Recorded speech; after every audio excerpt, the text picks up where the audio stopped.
Welcome to this episode of Athletic Training Chat. On this episode, we have Evan Kraft, who is an athletic trainer with the very recent Super Bowl winning Kansas City Chiefs.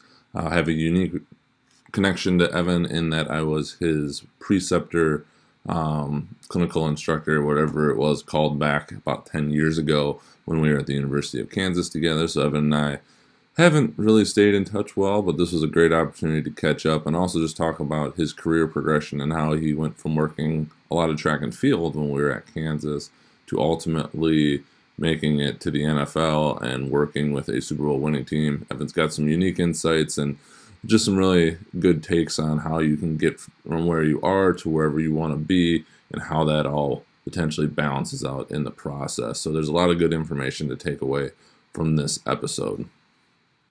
As always, we're brought to you empowered by Mueller Sports Medicine.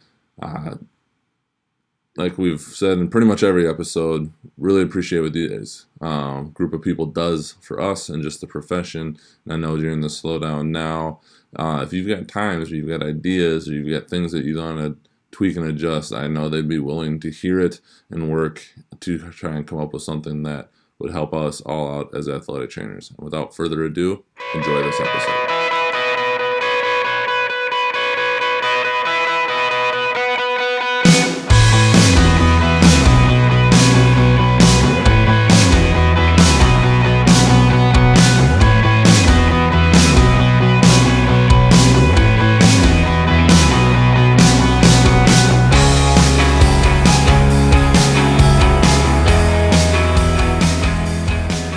Welcome to this episode of Athletic Training Chat. We are on with Evan Kraft of the Kansas City Chiefs Super Bowl winning athletic training staff.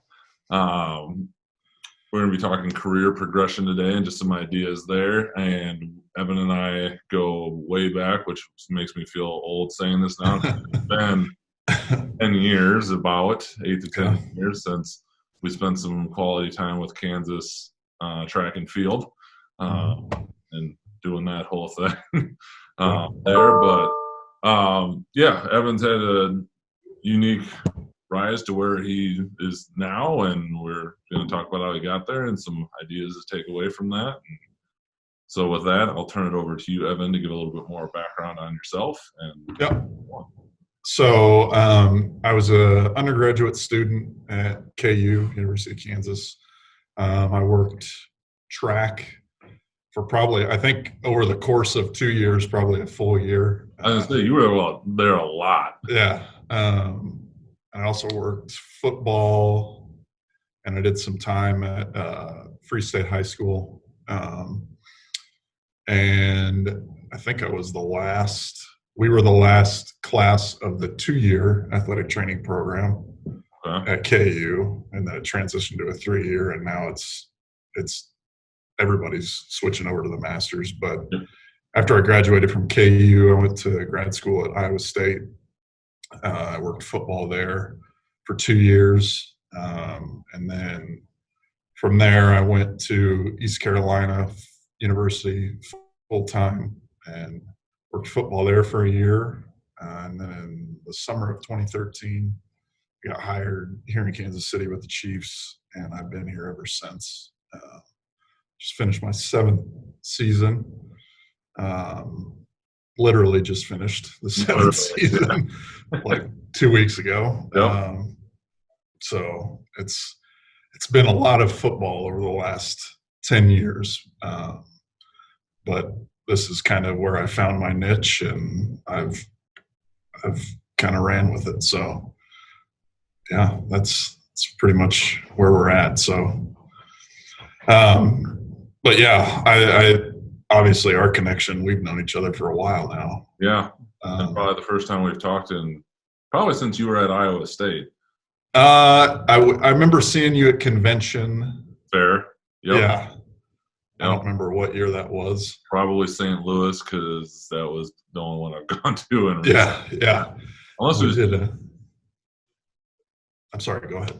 Unless it was Houston, but I don't remember. I don't remember either. Yeah, they all run together. Yes, they do. But yeah, so as far as career progression, Oh, and to kind of go back and start with this one, like I thought I wanted to be football from undergrad. That's what I wanted to do. I wanted to work big time football, whether it Yeah. be collegiate, potentially get up to the NFL. A lot of people, right, wrong, or otherwise, and I don't have any strong opinion on this. That to some, especially students, that's like the pinnacle of Hmm. the traditional athletic training is working pro sports Right. to some degree. Hmm. Was that always your goal, is to get to with the Kansas City Chiefs, or No, and it was weird because I didn't have a huge aspiration to work in the NFL initially, especially like coming out of undergrad. I didn't really think that because I never did a summer internship. I never did a season long internship. yep, So I really didn't think that even coming out of undergrad and grad school that I had a way to get in. Um, and so my goal was always to be a head athletic trainer in Division One football okay, when I was just coming out of school. And as I got going and started to know a few more people and get to know and work with, mentors like Murphy and yep, Mark Coberly that are really well connected in the profession and have really taught me a lot about just everything in general. It started to become a little bit more real. And then I literally got a phone call in the winter. It was probably the winter of 2013 from my current boss, Rick Burkholder. And he said, I'm coming to Kansas City. Are you interested I'm creating a position. Would you be interested in being an entry level assistant? I was like, well, I mean, absolutely. This is, I basically grew up here. My mom's from here. Um, and it was the rest is history. So when it comes along like that, and obviously my former boss Mark and Rick went to grad school together, so the connection was there. there you go. Okay, And Mark was kind enough to pass my name along and you know put me in that position. So I owe everything to both of those guys for putting me in the position that I'm in now. But it was definitely not a traditional path, I guess you could say, mhm. to getting to professional sports. Yeah, because that was going to be kind of the question, and you kind of answered it already. Is had you come across Rick before, in just kind of your progression, but tying it in with Mark, because even I haven't kept as good of tabs on you, but like Eastern Carolina, I'm guessing that was because another former KU employee was out there. Yeah. Yep. So Now, Jake yep. Moore was used to be an assistant at KU, and then he became the head athletic trainer at East Carolina. Um, and that position opened up right after I got out of grad school, and that was that was an easy spot for me to work into because I had worked with Jake. I had Yep. been a student of Jake's, and so that was a great position for me to start, as a full time assistant. So then, what is your take on the kind of the old adage? Is it's not always what you know, it's who you know. So in my experience, I mean, obviously that's how I got here. But I give a lot of credit to Rick because he's always had his foot basically in my behind to be as good as I can be and not just utilize you know not just utilize your connections and everything Right. and actually learn and be good at what you do and add all the tools to your toolbox to be a better clinician. So I'm a product of the who not what but I also believe that what I know did help my name get passed along. to put me in this position. Right. And so I guess if you were to have advice for somebody that's potentially looking to work their way up the ranks, however those are defined, what would be some key things? So I would say don't be afraid to network. And I try and, like, if people reach out to me on social media or LinkedIn or any platform, I try and respond to every question that anybody has, no matter who it is.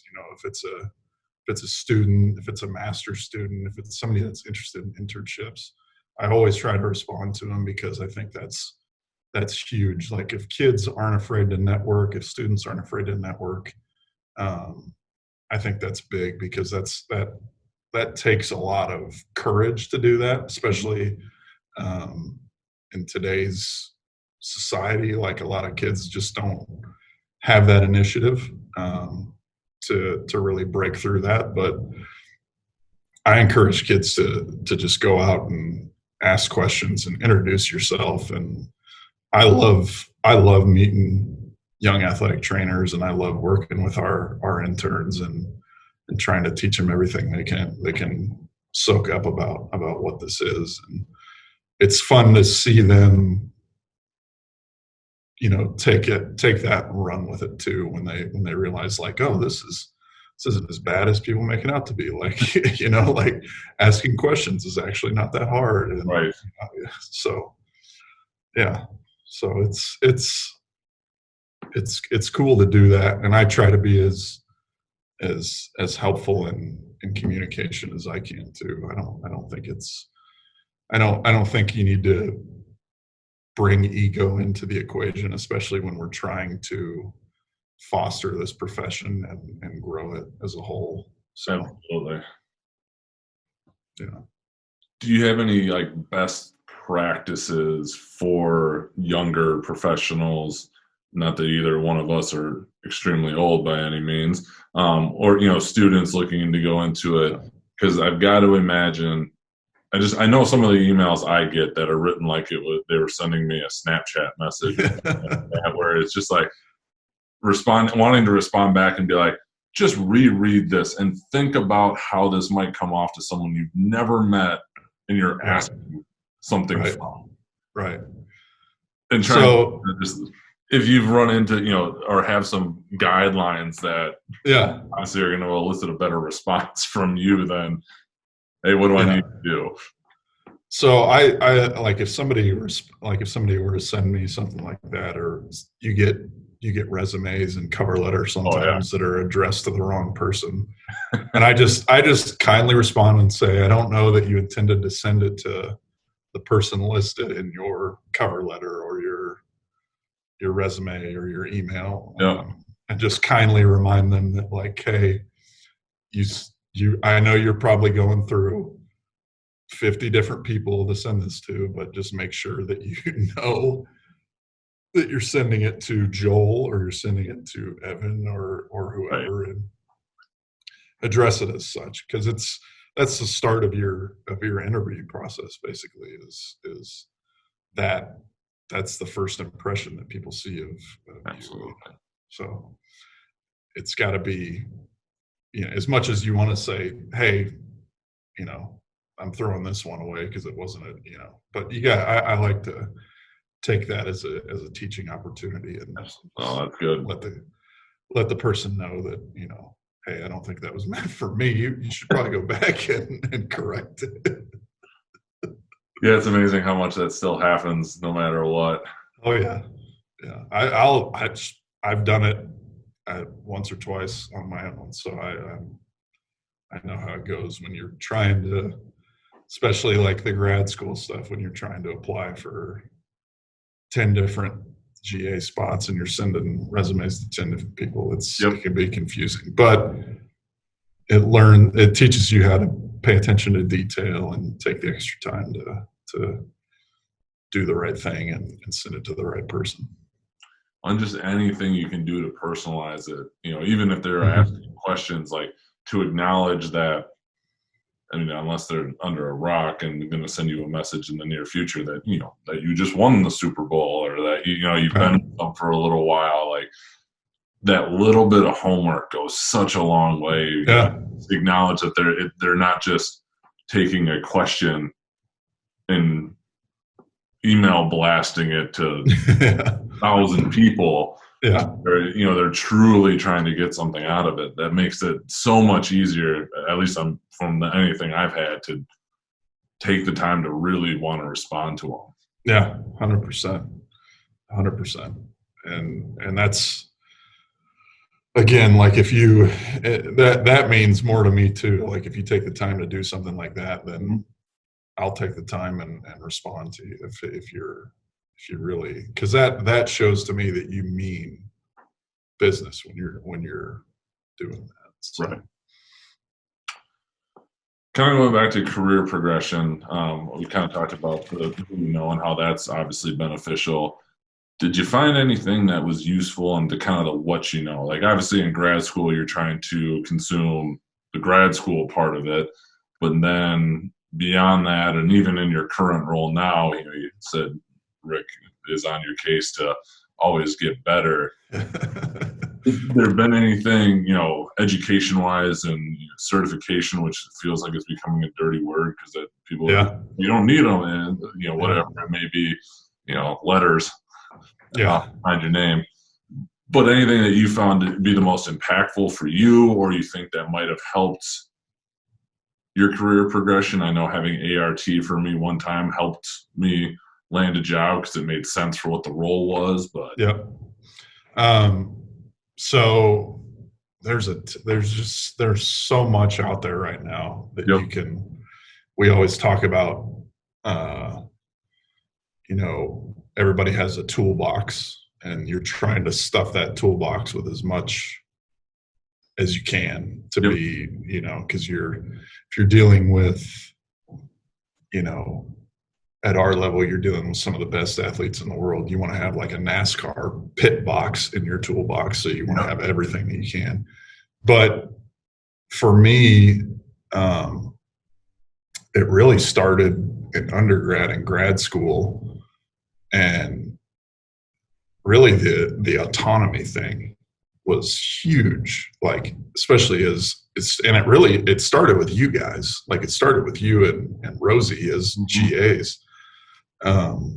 But like you have that huge track team, men's and women's, and you have so many people, and it's just the two of you, but you have students that you can rely on. Like you guys let us go evaluate kids and just tell you what was going on. And like as a GA, they were like, yeah, just go, you got to go get your hands on people and know what exams feel like and know what's kind of the standard for this and that. And as that progresses, throughout your career, you start to form a system with it really, and you start to get really good at it. And not only does that help you just in evaluation skills, but it also helps you in your treatment skills. And then now you can throw in, different soft tissue modalities, whether it be dry needling or Graston or ART or, you've got all kinds of stuff now, cupping and what have you. But everything kind of works synergistically as long as you have a really good base knowledge and you've really done a good job of, understanding and building your foundation. That's probably the most important thing. Like as long as you have a great foundation, the stuff that you add in only makes you better. And it doesn't matter. To me, it doesn't matter if you've got alphabet soup behind your name or not. Like, as long as you have a really good foundation and you build off of that, and then kind of synergistically with that, being able to teach that to the people that you're working with. So, can I explain to a guy if he rolls his ankle, what happened? How does that affect him? What are we going to do? What treatment are we going to do? Why are we going to do this treatment? What rehab are we going to do? Why are we going to do this rehab? And why is this going to help him get back to where he was?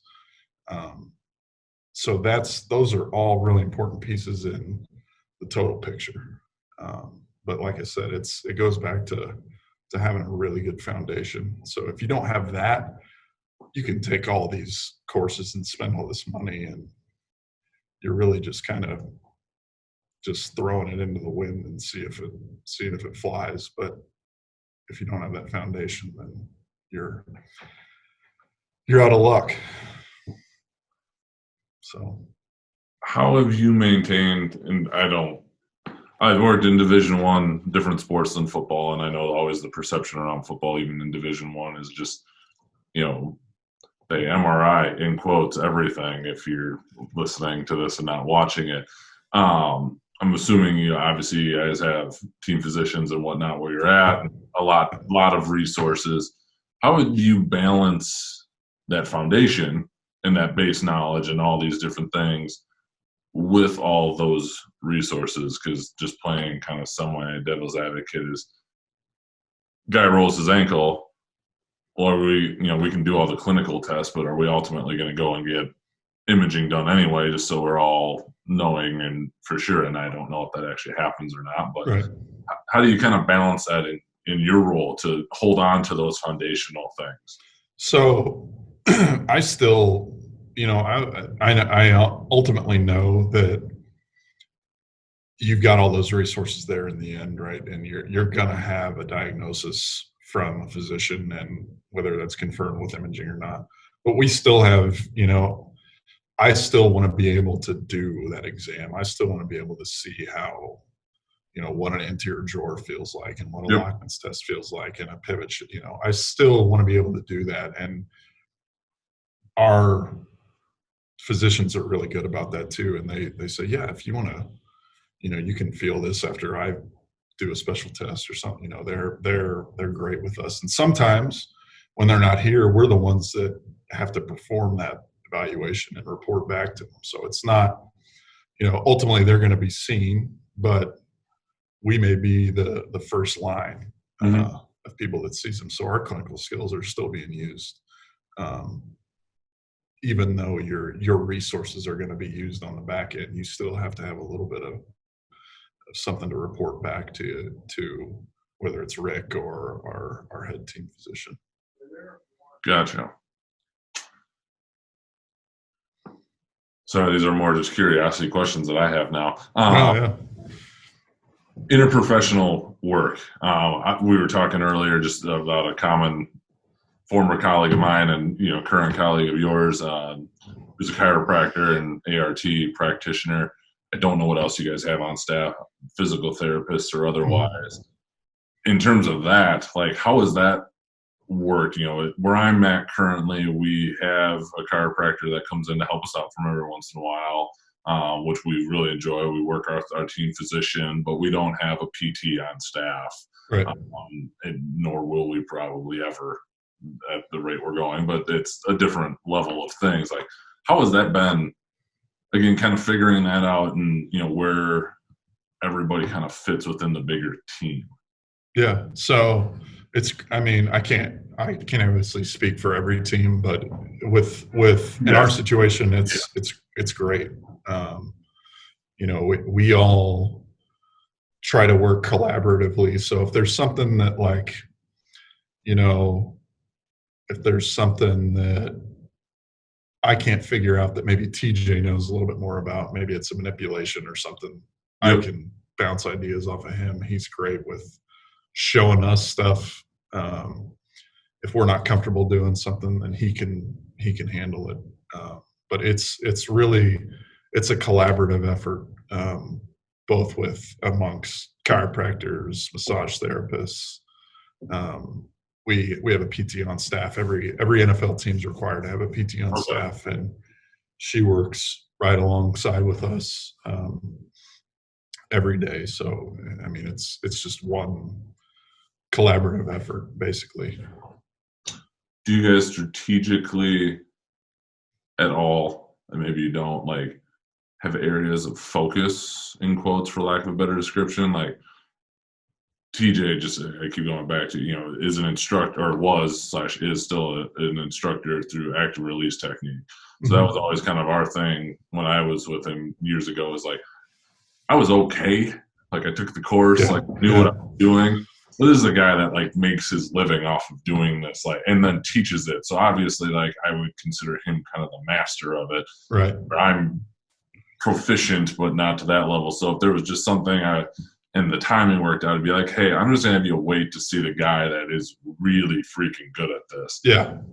But if you guys done that as a staff at all, you know, to not, you know, you have a big toolbox, but maybe some of your guys' tools are a little shinier than others. Yeah. Is there whatever? So,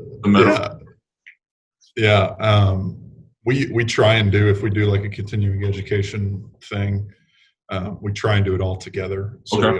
we all know the skill. There was a time that I think we were doing dry needling that some of us took different courses than others. So the way that maybe Julie, who's our physical therapist, athletic trainer on staff, does it is a little bit different than the way I was taught. Okay. A little bit different than the way David, who's another assistant, was taught. So there's some stuff that has wrinkles to it, but as a whole, we all try and stay uniform on that, so that if somebody comes to me, I don't have to pass them along, and we can all work as a group. Gotcha. So yeah, I think it's easier for us that way, that we all have the knowledge to do it, so that we can all just get it done, and it kind of expedites things for us too. Makes sense. Yeah. What else did I miss? Anything in terms of career progression that you want to talk about? Given your NADM post about getting your MPI number. Yeah, make sure you get your MPI. Post a picture of it. That'd be great. Yes. No, I think one of the biggest things I've learned too, in addition to not just all the extra continuing education stuff, is just taking care of people. I guess if I can make a point about anything, it's really that. These guys are all, you see so many people from different backgrounds in this profession, and from different countries, even, and different socioeconomic backgrounds, and it's all about them. And I think sometimes that in our profession, with the addition of sports science, and there's so many things floating around now that are really trendy, and we're kind of losing the focus on what our whole purpose is, and that's taking care of people. And I think that's probably the biggest thing that I've learned in the last 10 years of being an athletic trainer is you're there to serve the people, and you really got to take that to heart. And I think, you can have all the fancy stuff and all the fancy gizmos and gadgets and GPS and know everything, and if you can't really convey it to somebody, then it's not really worth much. But the better relationships you can build with the people that you work with, and I'm not just saying athletes, I'm saying coaching staff, I'm saying other people in your building, your administrators. It can really make your workplace special. So yeah, there's another little piece of advice I guess I've learned. Yeah, you took one of my questions at the end, but I'm gonna ask it to you later anyway. One more before we get into those kind of 5 questions we ask everybody. Yeah. You kind of referenced it, the sports science stuff, just out of morbid curiosity, like strength and conditioning wise and sports science wise, I know what I've seen, and especially the Division I level, and we do even some of it where we're at a much lower degree, but similar things. Like, is that big in the NFL? Are there rules against it with collective bargaining stuff? I just, and how does it working with the strength and conditioning staff, which I know can be interesting in the NFL just because of guys leaving, Yeah. I don't know that I can really speak on any of it, just because so as far as a team approach, we try and just use. I'll speak from our staff standpoint. Yeah, absolutely. Um, we just do so. We try and follow a lot of what am I thinking of here? Kind of movement screening Okay. procedures. I don't know that I can get into the details of what we use You're fair. and how we use it, but we try and look at how players move and basically use whatever we can to improve their movement. Okay. There's a little bit of we use some video analysis stuff. We use some app web-based program stuff. Okay. But we try and kind of break everybody down and see what segmentally what we can correct and fix with them if there's any type of deficiency. Like I said, I wish I could talk more in detail on here. I don't know that I can, but and I completely understand. I'll just leave it at that. Perfect. So, yeah. Well, you've kind of referenced some of these, but we're still going to ask them. Yeah. Where do you see the athletic training profession going in the next 5 to 10 years? I think it's going to go nowhere but up. I think you've got really good leadership at the top. I think Tori's done a phenomenal job with. I mean, the NATA does so much for its membership, and I firmly believe that. I'm not just saying that to say it. Like I really think that they do a ton for athletic trainers, and sometimes we need to pick up the slack, but I think we're doing a pretty good job of keeping everything going in the right direction. I personally like to get involved in some of the political stuff that's going on, especially within the state of Missouri. Okay. You see it all over the United States, but it's awesome to see people going and getting involved in that, and getting involved on social media. And we have our ceiling's pretty high right now, so I think we can continue to push that.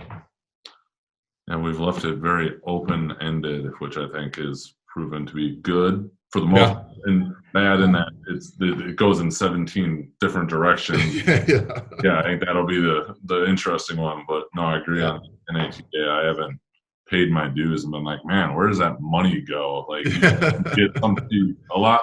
I think in most of it, you get something tangible out of it, which is good. No question. If you could go back, whether it be your days at KU or just coming straight out of it, what advice would you go back and give yourself as a young athletic trainer?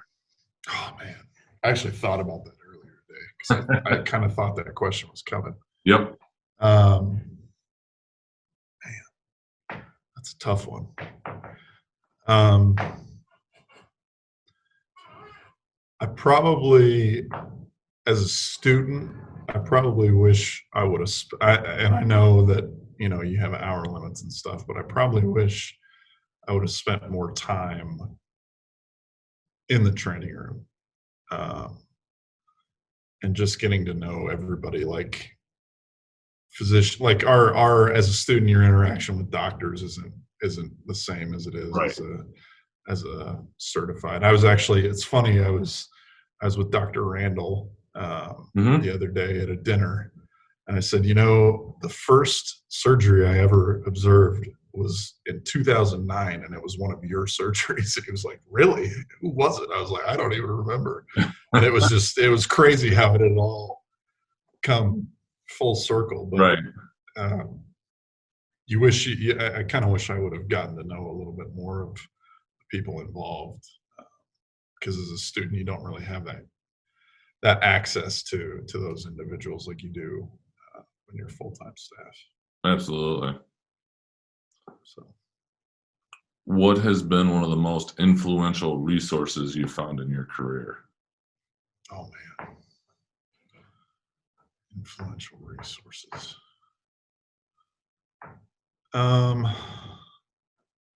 Probably just your mentors that you have along the way. Um, Again, I talk about you guys. I talk about Murph. I talk about Mark and Rick, and there's so many people. Jake Moore, and there's so many people that you meet as you go through your career, and people that you don't even work with necessarily. Right. You know, that you just talk to, and you just sit, and it's like some people you don't see for a long time, and you sit down and talk to them, and it's like you haven't seen them since an hour ago. So right. that's probably what I would say, the relationships, for sure. Always a good answer. A very common theme we're finding throughout these. Yeah. If you could go and change or eliminate one thing, it could be a modality, a common practice, a mindset, or whatever you want to set it as in the field of athletic training, what would it be? Oh, man. The study hours for the BOC. Yes. That's one thing. Study hours for the BOC. No, that was I wouldn't eliminate that, because that was an experience too within itself. But just clicking through some old files, and I found these Jeopardy games that someone made when we were at KU. Yeah, I don't even know if they'll run on a computer anymore. Those things are running old, but I don't know. Something I can eliminate. Some of the grad school reading, probably. Okay, I understand that one too. Yep. That one, there's some stuff that I don't think that I had the time to read 160 pages in 2 nights back in grad school. So I'd probably take that away. That's fair. That's fair. Then the last one is just, what does being an athletic trainer mean to you? Which you've probably already answered a little bit. Yeah. Again. Yeah. It's about the people, man. It's all about the people. After we won, I'm going to brag a little bit here on myself, but after we won the Super Bowl, I posted a picture of myself holding the trophy, and then I posted a picture of our team, on the stage. And I said, it's not, to me, it's awesome to sit there and have that picture, but to see the guys do it is really the most inspiring thing, to know that, you've watched these guys that you've worked with for 7 months go out and be the absolute best at what they do is really, really awesome. And that's probably the biggest thing to me is to see those relationships that you've had with those guys and see them do that is really special. So that is cool. It's about the people. Yeah. Well, just kind of in closing, if anybody wanted to get in touch with you, what would be the best way is for them to go about doing that? I have a LinkedIn. You just type in my name. If you guys want to send me an email, my email is ecraft@chiefs.nfl.com. I'll try and respond to as many as I can. But yeah. We'll link all this up. Yeah. And you can go and click on the page. Yep. You can send me Twitter messages too. I'll answer those. So, yeah. Perfect. Yeah. Thank you. This was awesome.